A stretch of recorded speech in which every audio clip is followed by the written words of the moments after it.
하나님 말씀은 여호수아 24장 14절에서 28절 말씀입니다.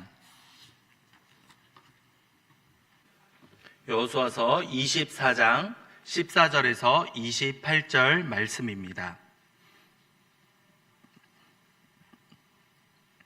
교독합니다. 그러므로 이제는 여호와를 경외하며 온전함과 진실함으로 그를 섬기라. 너희의 조상들이 강 저쪽과 애굽에서 섬기던 신들을 치워버리고 여호와만 섬기라.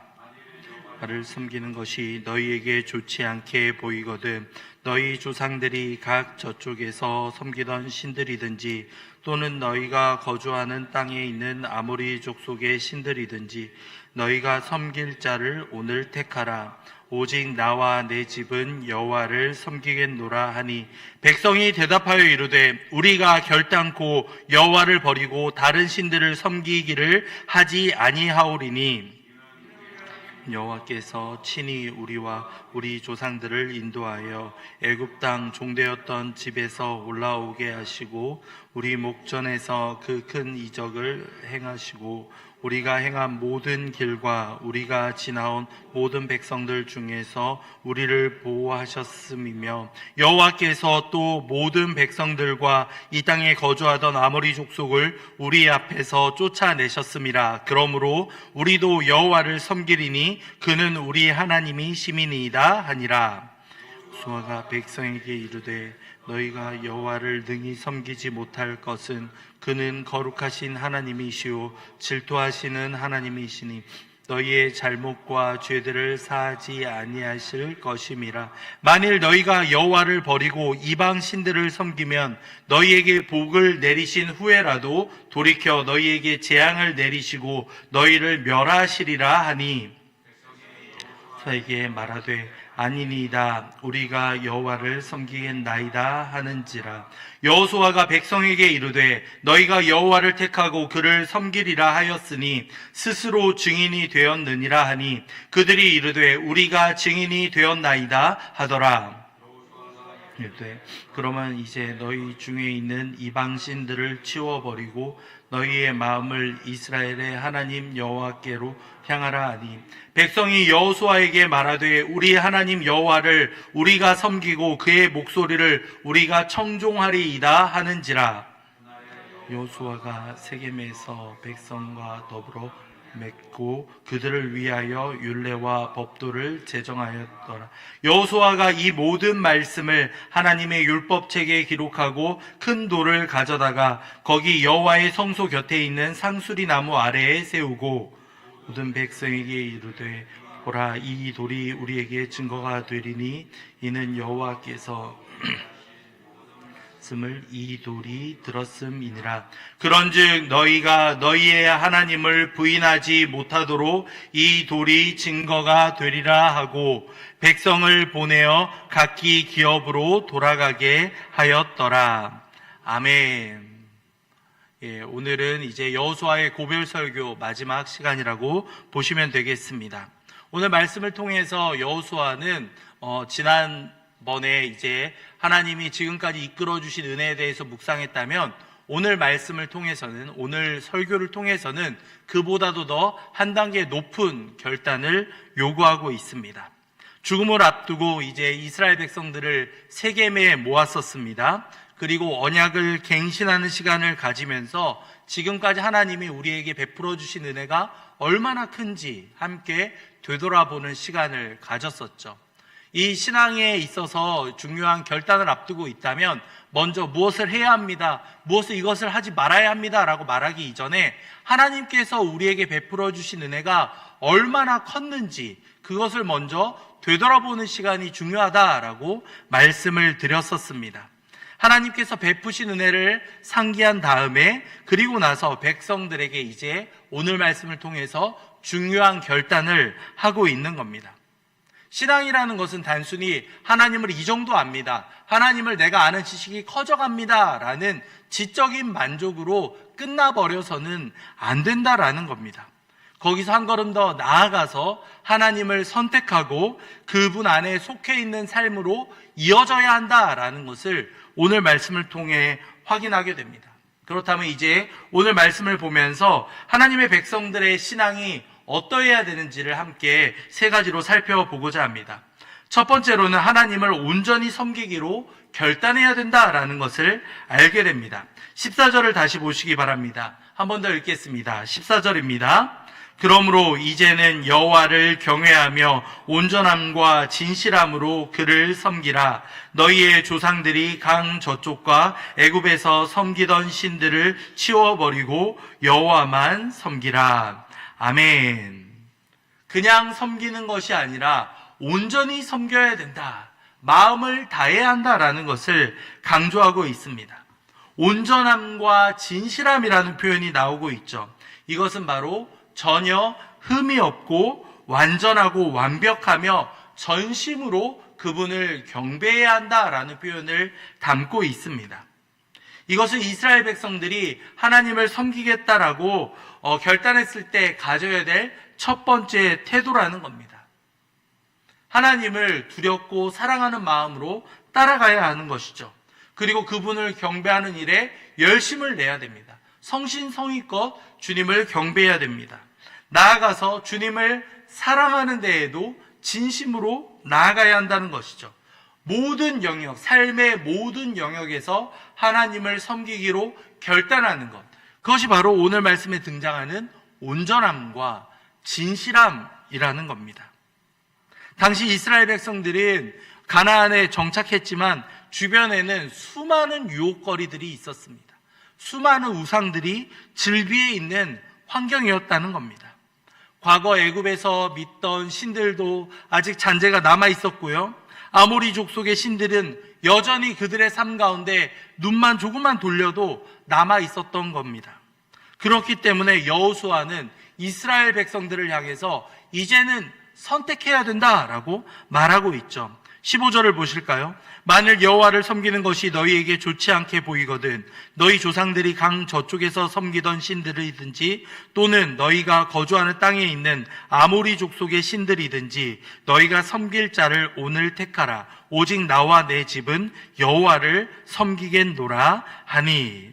너희가 섬길 자를 이 자리, 이 순간에 결단하라, 선택하라 라고 단호하게 여호수아는 이야기하고 있습니다. 이것은 무엇을 말합니까? 신앙에는 중간지대가 없다라는 것을 말해주고 있는 겁니다. 여호와를 믿고 있는 베이스에서 다른 어떠한 신도 다른 유익이 되는 것도 함께 공존할 수 있지 않을까?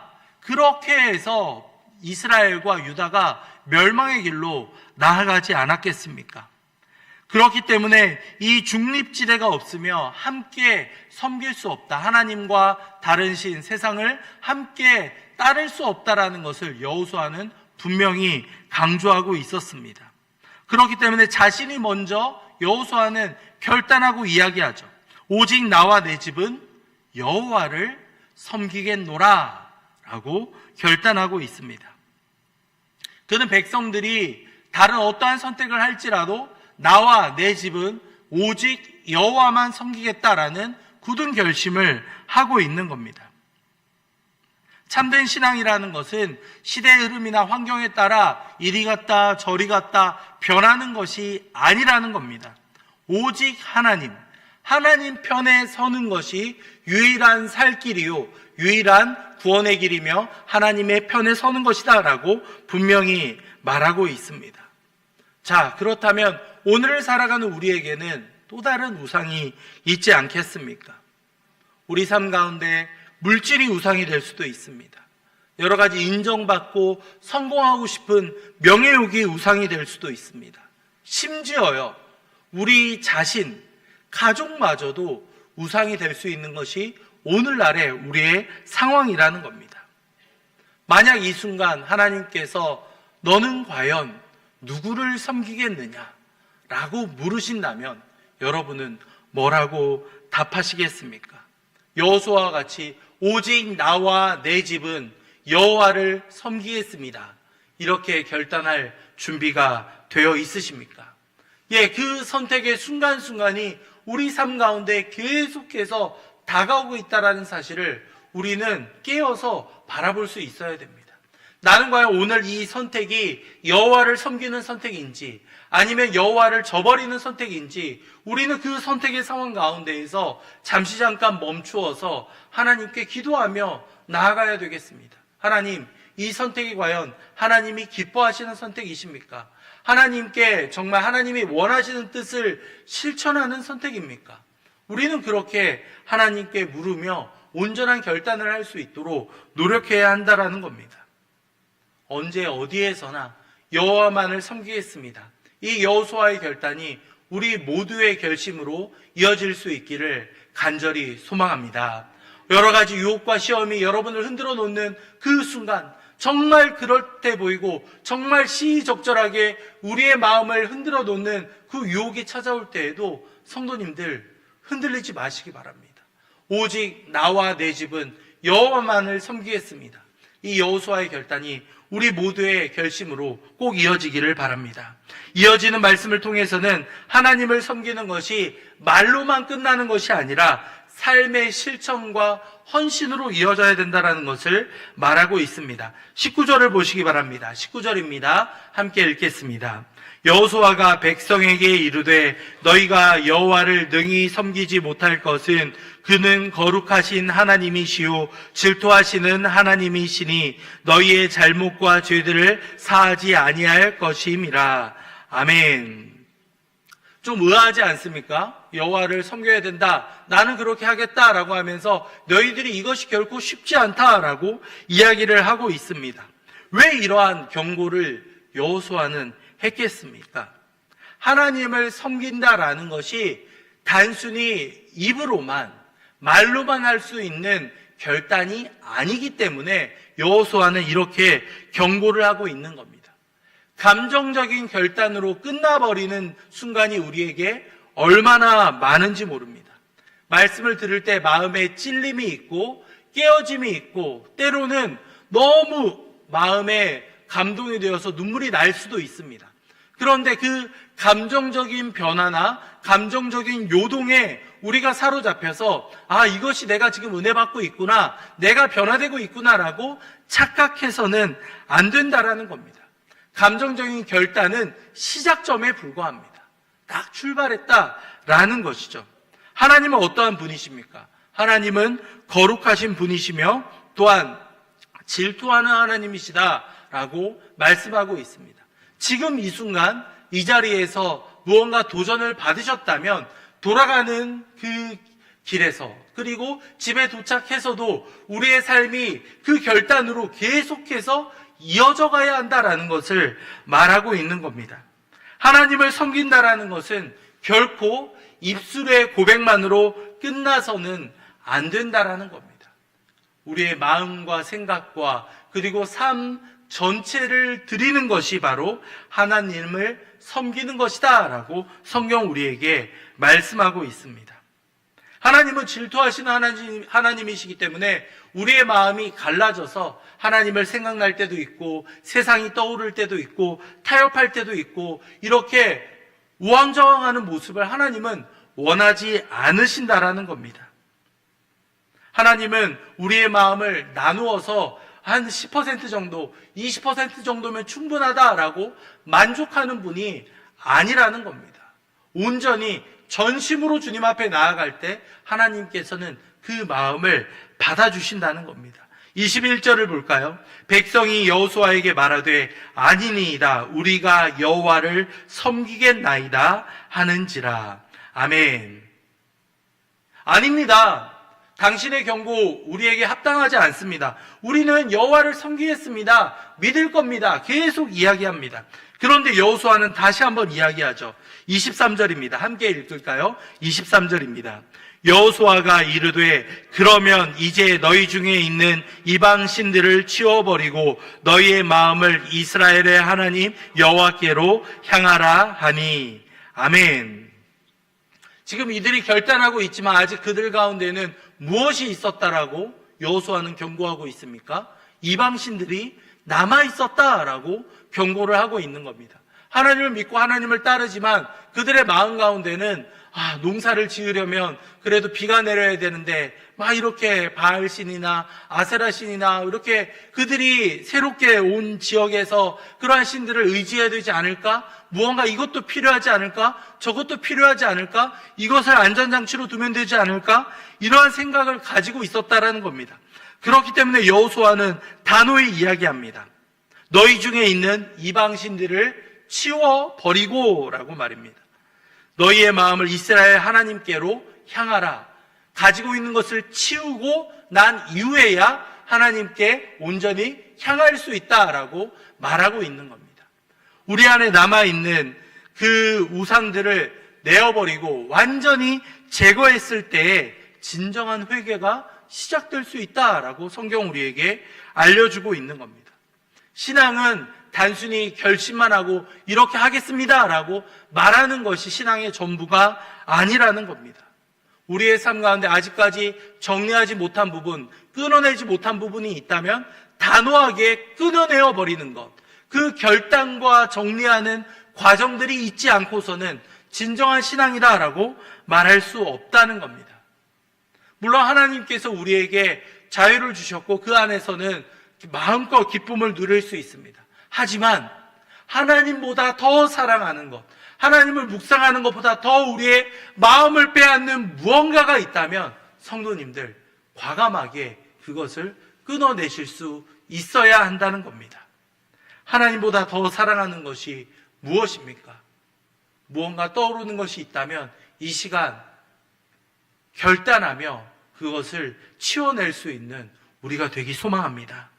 이 교회에서 함께 예배하며 기도하며 나아가는 것으로 끝나버리는 것이 아니라 우리 삶 가운데 예배를 드리면서 또한 하나님께 순종하면서 나아가 우리의 삶 전체가 거룩하게 주님 앞에 드려질 때 그것이 바로 진정한 신앙인의 모습이다라고 성경은 말하고 있습니다. 우리 마음속에 아직까지 하나님보다 더 중요하게 느꼈던 것이 있다면 오늘 말씀에서처럼 그 모든 것들을 내어버리고 하나님을 향하여 바라보시기 바랍니다. 모든 것을 제하고 모든 것을 결단하고 모든 것을 뿌리쳤을 때 하나님을 온전히 바라볼 수 있다라고 성경 우리에게 알려주고 있습니다. 마지막으로 이 결단을 했다면 우리 삶 가운데 변화를 시작하기 원한다면 이것을 우리의 것으로 끝나는 것이 아니라 이 언약이 다음 세대에도 계속 이어져야 한다라고 말하고 있습니다. 결단의 말로만 끝나지 않고 언약을 세우고 그리고 그 큰 돌에 기록하는 것을 볼 수 있습니다. 25절입니다. 한 번 더 읽겠습니다. 25절입니다. 그날에 여호수아가 세겜에서 백성과 더불어 언약을 맺고 그들을 위하여 율례와 법도를 제정하였더라. 아멘. 여호수아가 백성과 더불어 언약을 맺었다라고 하고 있습니다. 심지어 26절은 뭐라고 하나요? 여호수아가 이 모든 말씀을 하나님의 율법책에 기록하고 큰 돌을 가져다가 거기 여호와의 성소 곁에 있는 상수리 나무 아래에 세우고라고 이야기하고 있죠. 언약의 증거를 남겨놓도록 그렇게 여호수아는 명령하고 있습니다. 이스라엘 백성들이 하나님 앞에서 결단한 사실들을 잊지 않도록 기념비를 세우라고 여호수아는 말하고 있습니다. 그리고 이 돌이 우리에게 증거가 될 것이다 라고 말해주고 있습니다. 신앙은 계속해서 그 은혜를 묵상하고 되뇌이고 깨닫는 시간의 연속이 되어야만 합니다. 하나님의 은혜를 잊고 하나님의 그 증거를 놓쳐버리는 순간 우리의 신앙도 어느 순간 서서히 무너져 갈 수 있다는 겁니다. 우리는 끊임없이 하나님을 떠올리며 하나님이 베풀어 주신 그 은혜를 기념할 수 있어야 되겠습니다. 오늘날에는 우리에게 무엇이 있습니까? 예배를 드리는 그 순간, 매주일 예배를 드리면서 하나님의 은혜를 다시 한번 되새길 수 있습니다. 성찬식을 하면서 예수 그리스도의 피와 살을 함께 나누면서 주님을 묵상할 수 있습니다. 매일 말씀을 묵상하면서도 오늘 우리에게 주시는 하나님의 음성에 우리는 귀를 기울일 수 있습니다. 함께 유초청 산안잔치를 준비하며 우리가 작정한 VIP에게 복음을 들고 나아갈 때에는 어떠합니까? 우리 안에 기쁨과 우리 안에 감사가 없이는 결코 VIP를 이끌어 올 수 없겠죠. 그들에게 우리가 기쁨과 감사가 흘러넘치지 않는데 어떻게 교회에 나오세요, 하나님을 만나보세요 라고 말할 수 있겠습니까? 오히려 이렇게 복음을 증거하면 증거할수록 우리의 삶이 더 풍요로워지고 더 기쁨이 가득해진다라는 사실을 우리는 경험해서 알고 있습니다. 이것을 또 해야 되는가? 그러한 생각이 아니라 이 시간들을 통하여서 우리에게 베풀어 주신 하나님의 은혜, 그 구원의 감격을 우리가 다시 한번 되짚어 볼 수 있는 기쁨의 시간이 된다는 것이 얼마나 감사한지 모릅니다. 하나님의 은혜를 잊어버리면 우리의 신앙이 무너질 수 있다라고 성경은 말하고 있습니다. 그러기에 우리는 하나님의 은혜를 계속해서 기억하며 그 언약들을 갱신해 갈 수 있어야 되겠습니다.